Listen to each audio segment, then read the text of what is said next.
આપેલી વસ્તુ એ હંમેશા માટે આનંદ છે। સનાતન ધર્મની અંદર પ્રકૃતિનું ખૂબ જ વર્ણન કરેલું છે।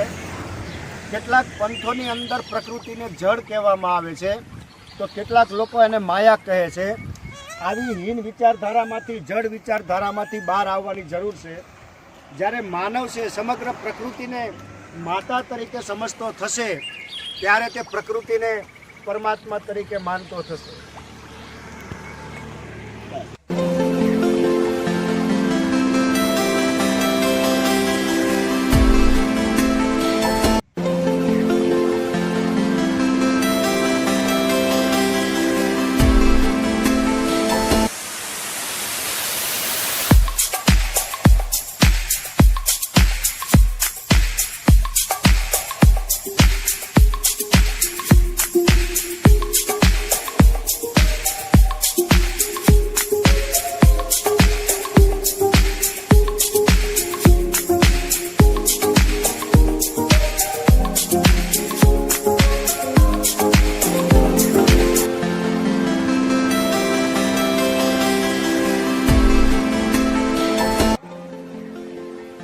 ઉપાધિ બધી મુખ પડતી, આવ કરીએ આનંદ, દુનિયાદારી ગઈ તેલ લેવા, સાચો છે નિજાનંદ।